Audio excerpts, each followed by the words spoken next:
Roe v. Wade isn't the law of the land, but the march for life rages on. For every battle you win, you lose a couple of others. We stand firm no matter what happens. Pro-lifers working to change American culture and ultimately make abortion unthinkable. We have team coverage. The Diocese of Brooklyn speaking out for the unborn at the annual March for Life. I'm Katie Vasquez, and I'll have that story coming up. The pro-life fight is renewed and re-energized as marchers make their way down the National Mall. I'm Jessica Easthope in Washington, D.C. with the latest. The fight for life isn't just once a year. Every day's a battle, whether it be on the streets of the nation's capital or in the hearts of faithful closer to home. We need to defend all forms of life, from conception to natural death. The Diocese of Brooklyn is protecting the unborn. The March for Life special starts right now.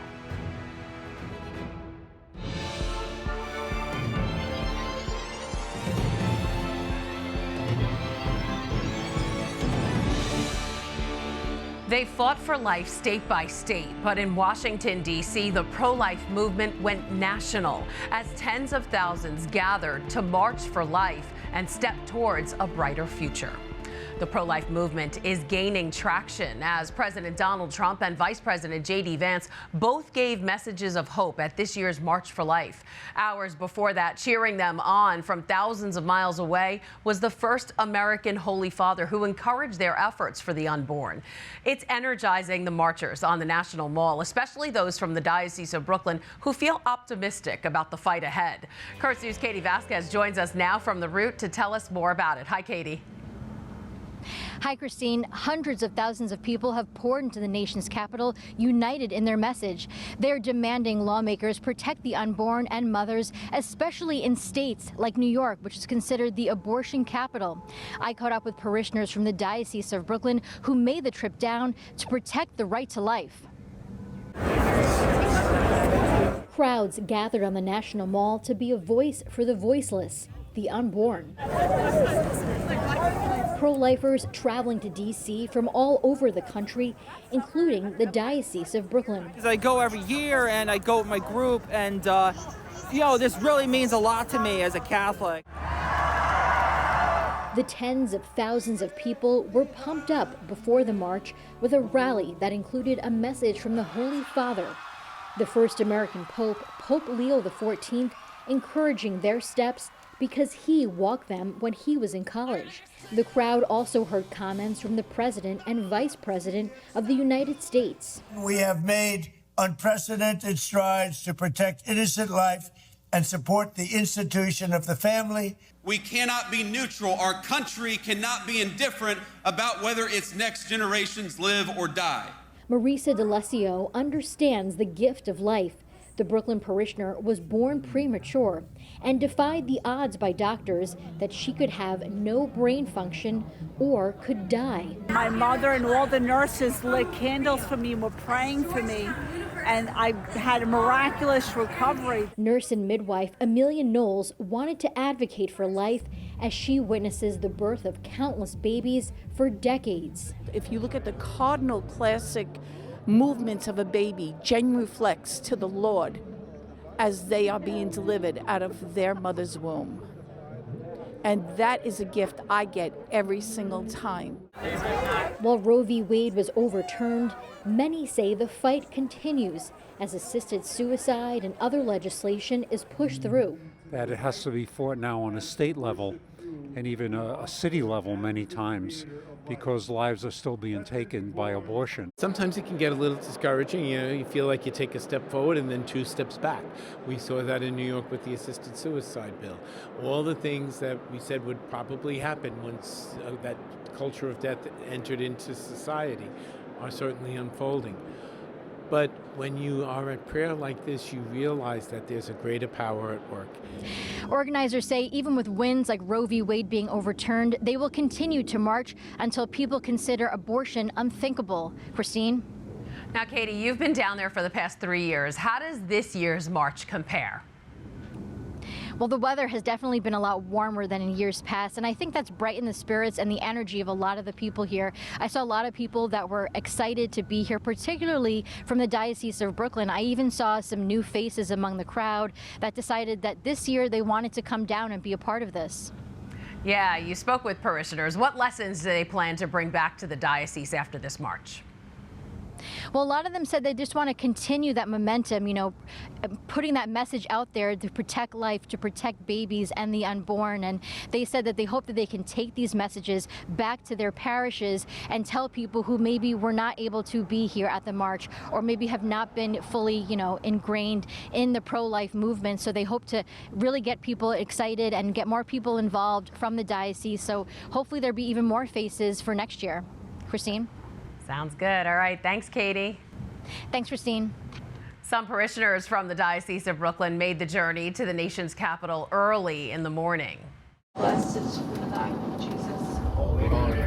Dozens of faithful traveling hundreds of miles in prayer, departing the diocesan offices in Park Slope at 6 o'clock in the morning so they could defend the unborn at the National Mall. Greeting them as they arrived was their bishop, Robert Brennan, who shared his hope for the pro-life marchers of Brooklyn and Queens. I'm hoping that young people, all people, take away a sense of hope and confidence. God does impossible things, and sometimes it's easy to get discouraged. But on the other hand, our witness and our perseverance, with God's help, I believe we will change the culture of society. The Brooklyn and Queens parishioners also prayed for the states where assisted suicide is legal, which will soon include New York. There are many pro-life battles currently being fought around the nation, legislation that is weighing on the minds of the marchers as they walk the National Mall for the unborn. Current News' Jessica Easthope joins us now from the National Mall to talk more about what she's hearing from the pro-lifers. Hi, Jess. Hi, Christine. Jess, there's been talk in Washington about lawmakers being flexible on the Hyde Amendment. What are marchers saying about the fact that this historically bipartisan policy is now being treated as negotiable? You know, what message are they sending to lawmakers? Christine, marchers here are united and resolute. The Hyde Amendment is non-negotiable. You know, for decades, this bipartisan policy has been a bedrock principle preventing taxpayer money from funding elective abortions, and advocates say it's saved millions of lives, and it's been represented a basic moral line that has, you know, that both parties have been able to agree on for so long. And so the fact that, you know, lawmakers are calling for others to be flexible on the Hyde Amendment is really a major blow to the pro-life movement. And they say that, you know, Hyde is a minimum standard. Don't abandon it. And that any compromise here would really be a betrayal to a core commitment in the pro-life movement that generations have really fought for. They have at least one strong pro-life advocate in D.C., Vice President J.D. Vance. He spoke at the rally. What did he focus on?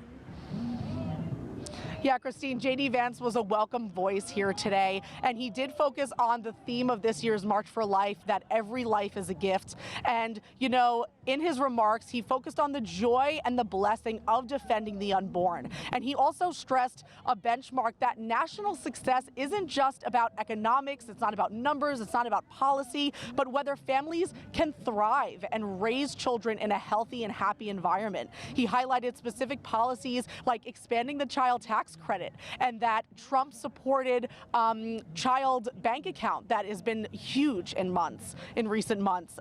Savings accounts for newborns that are started from the time they're born and will grow until they are able to take money out of it. You know, these are tangible, real-life examples of this administration's commitment, and he said that this is something that takes pressure off of families and really allows the choice of life to be easier. Right.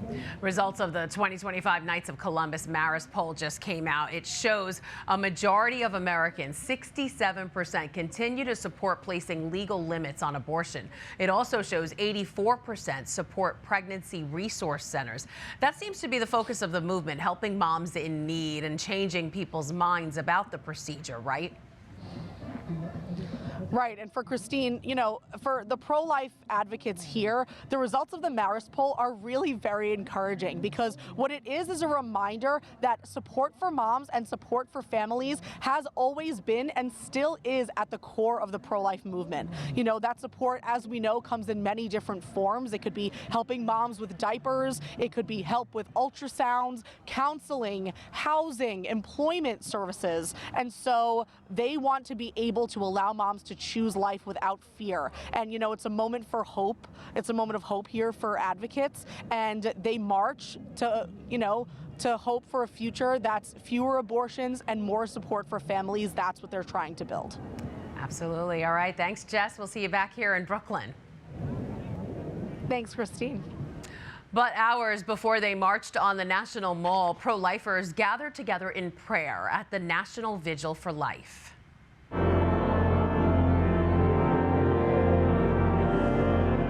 More than 6,000 pro-lifers attended Mass at the Basilica of the National Shrine of the Immaculate Conception Thursday night.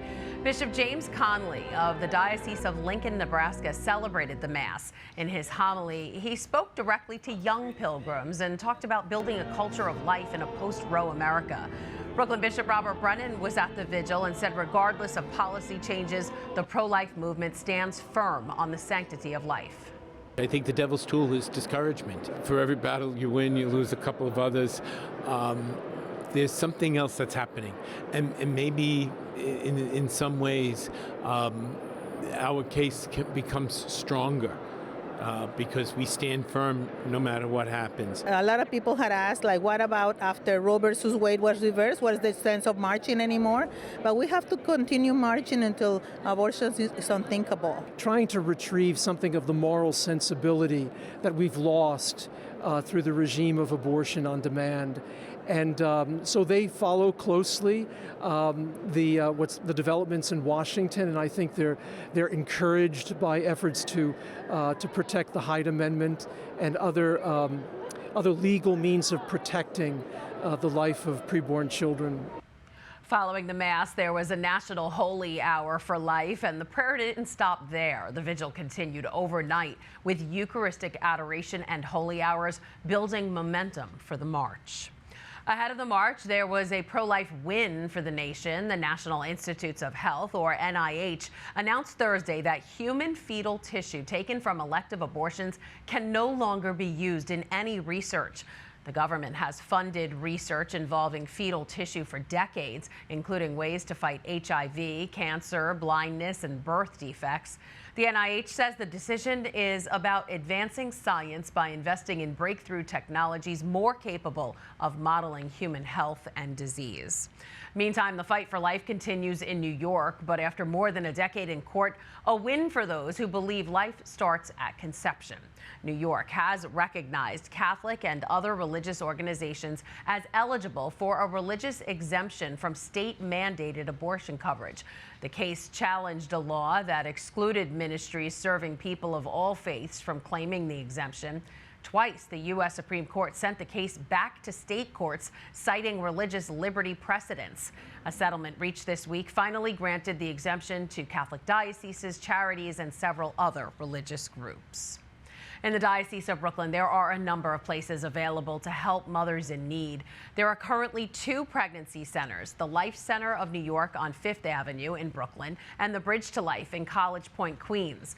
In terms of housing options for young mothers with children, there are actually 5 options. 3 Providence houses, 1 on Church Avenue in Brooklyn, 1 on Prospect Avenue, Brooklyn, and 1 in Jamaica, Queens. There's also 2 more Brooklyn centers, the Rose Kennedy Family Center on Halsey Street and Bethany House on Sidham Street.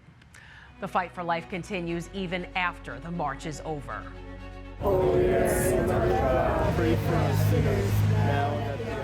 Every month, you'll find this group praying outside of a Brooklyn abortion clinic, hoping to change the minds of the moms headed inside.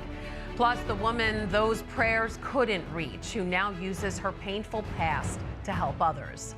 And a heartbreaking yet inspiring story of a mom who turned her grief into giving.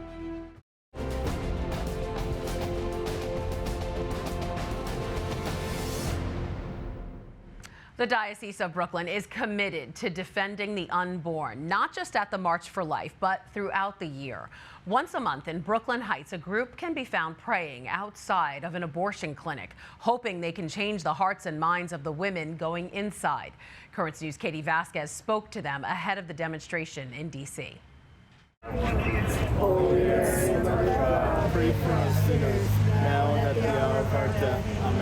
Prayers for the unborn outside a Planned Parenthood in Brooklyn Heights. Blessed art thou among women, and blessed is the fruit of thy womb, Jesus. Every second Saturday of every month, the Brooklyn segment of the group Witness for Life is here praying for the lives of the unborn. In light of what we see, what's happening in the world now, we need to defend all forms of life, from conception to natural death. They hope their presence will help the women getting an abortion consider another path. We cannot make these mothers who are already under stress feel even worse. The peaceful prayers happening after they've said their morning prayers. The group walks to the clinic after 8 a.m. Mass at St. Charles Borromeo Church. It's not a long journey, only taking the space of 2 blocks. But the path has sometimes been blocked by pro-abortion protesters. I did have fear for the priests because they were all over them, being irreverent to them, blowing pot smoke in their face, and calling all kinds of obscenities. All the people, all of them, are for Planned Parenthood. You saw that. Really, it is disheartening, really, and even elderly people, nobody seems to be for Jesus. Despite the danger, the group says they will still march for the unborn, both here in the Diocese of Brooklyn and in D.C. during the National March for Life. Through prayer and with the marches that we do, God is listening to us, and, we're making strides, and we must continue to fight. And just like the March for Life, they hope to change the culture of America to one where abortion is unthinkable. In Brooklyn Heights, Katie Vasquez, Currents News. Once a week for about 5 years, a woman from the Diocese of Brooklyn has served as a sidewalk counselor for moms considering abortion. Bernadette Patel dons her signature pink vest outside the Planned Parenthood on Bleecker Street, hoping she can change the minds of women going in. Trained by Sidewalk Advocates for Life, Bernadette offers leaflets carrying pro-life messages, a ministry not always met with positivity, but it's the rare success stories that motivate her. I'll pray, one, that God can use me as an instrument, and that if I can say anything or do anything to help a woman choose life, that she does it. Despite the opposition and anxiety, Bernadette says the risks are worth it. One woman in New Jersey was one of those expectant mothers who got an abortion, a decision she later came to regret. Now she's using her own painful past to help other mothers in need. Currents News' Jessica Easthope has her story from Newark. Every walk of life. Newborn baby. Here you go. Finds compassion here at the Mercy House. This location, one of 3 in the Archdiocese of Newark, serves 100 people a day. God was like, oh, if you think you're only helping women, that is not what you're doing here. We just help women, children, families, anyone that needed help. This is all long-sleeve women. When director of the Archdiocese's Respect Life office and the Mercy House, Cheryl Riley, started out, she thought she'd only be helping pregnant women who were contemplating abortion but chose life instead.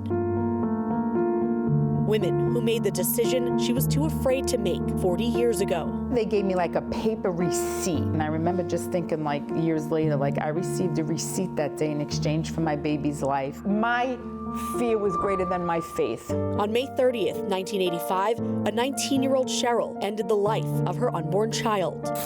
What followed was years of unimaginable pain. After my abortion, I didn't even want to live. That's how bad the pain was. Through her faith and Rachel's Vineyard, an organization offering retreats for women who have had abortions, Cheryl found peace.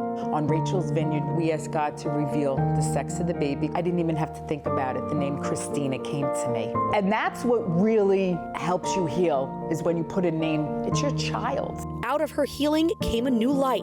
Cheryl married and had 3 children, started the Mercy House, and made a promise to God to do his work, helping mothers and anyone else who needed her. I want to see my baby, and hopefully someday when I die, hopefully I'm going to be able to see her.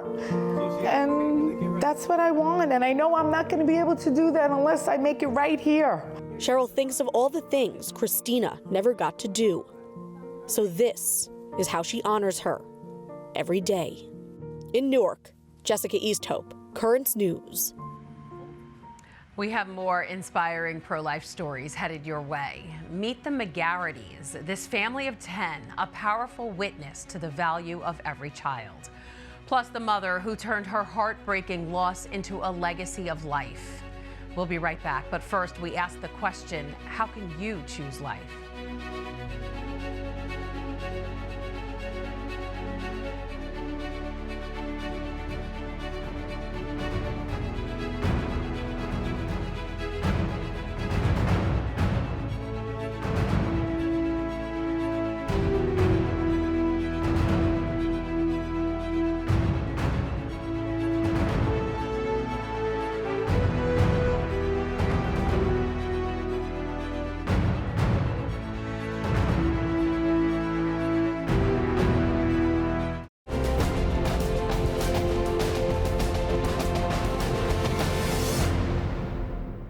Everyone who takes part in the march in D.C. is passionate about life, but some have been personally touched by abortion.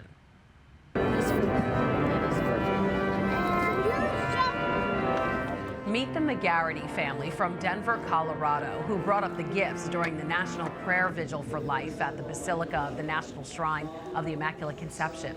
That's Sonia and Jeff with 4 of their 8 children. After they had their 3rd biological son, Jeffrey, who was diagnosed with Down syndrome after he was born, Sonia says she became more aware of how many women choose abortion following this diagnosis. A lot of women who get a prenatal diagnosis only hear what the doctors have to say, and they're really afraid. So I partnered with the National Down Syndrome Adoption Network, and I said, just give me moms. Just let me talk to them. Let me share with them our family. And I said, you can do this. It's not that hard. It's hard, but it's not impossible. So that's really why we come to the March for Life. We march because it's very, very close to our hearts. We believe that every child has a right to live, no matter what their disability, what their genetics. And so we come and we pray. To date, Sonia has coached more than 20 moms from across the country on how to navigate a prenatal Down syndrome diagnosis, as well as the challenges and blessings that their baby will bring. She and Jeff later adopted their 3 daughters after their mothers were considering abortion. One mother is turning unimaginable loss into a pro-life legacy. When Melissa Anahe Rappa's daughter, Isabella, died at 2 months old, she made a life-changing decision that would become a life-sustaining donation for countless others. Currents News' Jessica Easthope has her story from Prospect Heights. So it's beautiful, awesome to be back. And when you go inside... This isn't the homecoming Melissa Anahe Rappa dreamed of as she walks through the doors of the Co-Cathedral of St. Joseph with her mom, Flora. She thought when she visited her old neighborhood, she'd be with her daughter, Isabella. My grief looks different every day. Melissa and her husband, Anthony, who were married at the Co-Cathedral, spent just 2 short months with their greatest blessing. I find that like sorrow and grief just will always have a seat at the table. It's the price that I have to pay for saying yes to the best thing that's ever happened to me. Melissa's story has been pro-life from the start. Isabella's trisomy 18 diagnosis was discovered and confirmed over and over. Ultrasounds, we would see Isabella move, and then you'd get that joy, and the doctor would come in and would be like, so here's a litany of things that are wrong with your child. The rare genetic disorder comes with a host of physical and developmental disabilities. Doctors didn't have much hope for Isabella, but Melissa did. I was gonna let Isabella write that story herself. We were willing to fight as long as she would fight. Isabella lived every day of her 2 months inside the NICU at Texas Children's Hospital. The sounds of a breast pump, the incessant beeping of oxygen machines and heart monitors, This was the soundtrack to Melissa's motherhood. And then, in the early morning hours of Christmas Day 2024, it stopped. That was the first time I held her and we were truly free. No wires, no beeping sounds. My own Pieta, our Blessed Mother, knows this pain, this sorrow. Isabella went from my loving arms to the arms of the Father. Isabella would never have Melissa's breast milk again, but others could. Every tear and every ounce of milk, a quiet echo of Isabella's brief but beautiful time on earth. In the end, more than 2,600 ounces were sent to the Mother's Milk Bank of North Texas. It was also me validating my motherhood in a physical way. It was just like something so natural for me to do. Give you strength. Today, the motherhood that once felt shattered is anything but fragile. I say bury me with sneakers on because I have a very long overdue play date in heaven with my girl. I got a running around to do.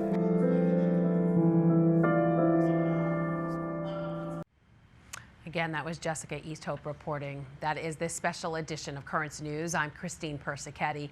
Thank you for joining us because we are putting your faith in the news. Before we go, we take one final look at this year's March for Life. Hope to see you again next time.